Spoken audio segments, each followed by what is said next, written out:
तो चलिए हम आज शुरू करते हैं। एनसीईआरटी जो बुक है विज्ञान का, उसमें पेज नंबर 185 में जितने भी प्रश्न दिए गए हैं उसकी उत्तर की आज बात करेंगे। उसका पहला क्वेश्चन है कि अवतल दर्पण की मुख्य फोकस की परिभाषा लिखना है। तो चलिए देखते हैं।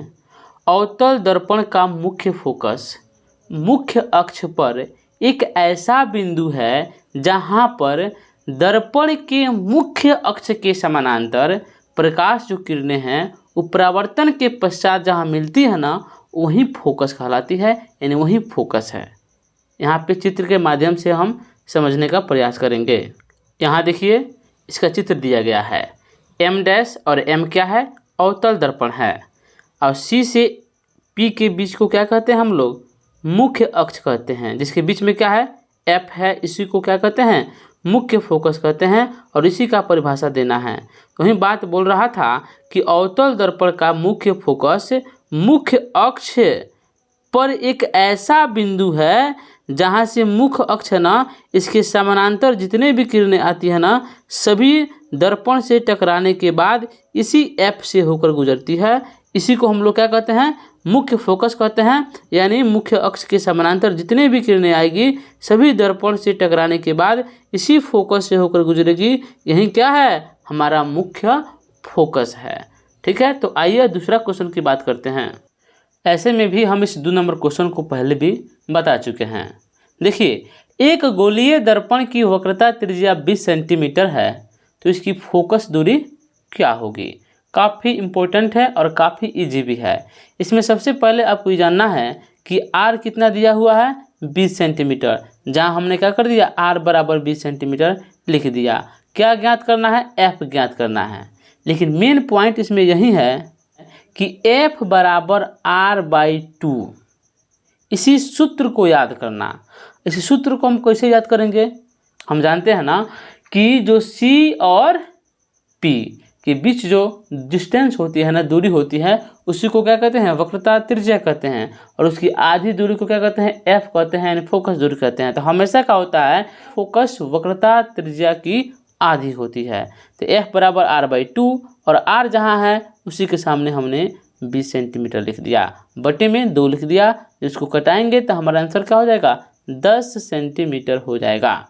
इसी के साथ हमारा तीसरा क्वेश्चन है। देखिए ना, यहाँ पे तीसरा क्वेश्चन है कि उस दर्पण का नाम बताइए जो बिंब का सीधा एवं आवर्धित प्रतिबिंब बना सकता है। क्या बनाता है? आवर्धित प्रतिबिंब बना सके। यानी तीसरा नंबर क्वेश्चन का आंसर देना है। तो हमारे 3 नंबर क्वेश्चन का आंसर क्या होगा? अवतल दर्पण। अवतल दर्पण जो है ना, वो क्या करता है? बिंब का सीधा एवं आवर्धित प्रतिबिंब बनाता है। कहाँ पे? जब हम वस्तु को कहाँ रखते हैं?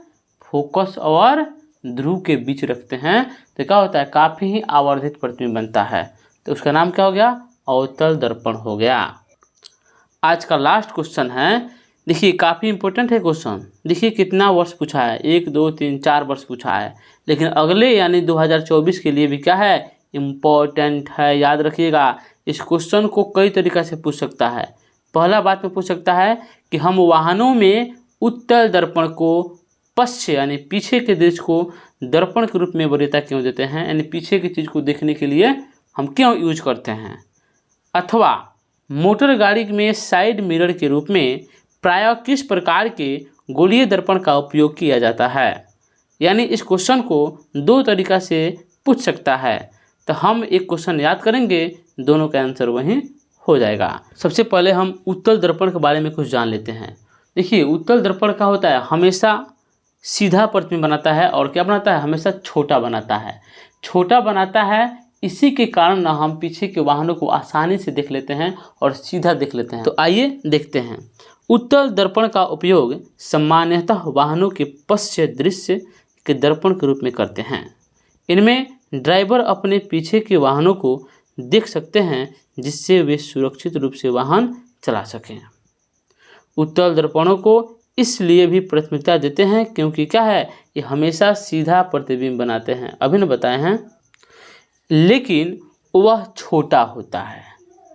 इनका दृश्य क्षेत्र भी क्या होता है? बहुत अधिक होता है, क्योंकि ये बाहर की ओर अवकृत होते हैं। बाहर की ओर क्या होते हैं? फूले हुए होते हैं।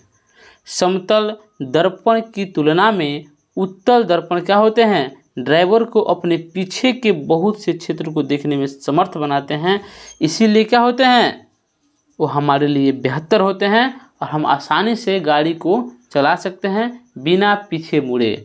मान लीजिए कि अगर दर्पण नहीं होता तो पीछे मुड़कर देखते तो क्या होता? एक्सीडेंट होने का डर हमेशा बना रहता।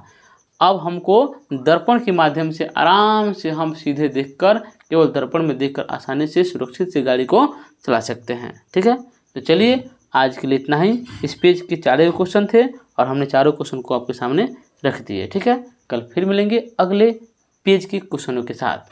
जय हिंद, जय भारत।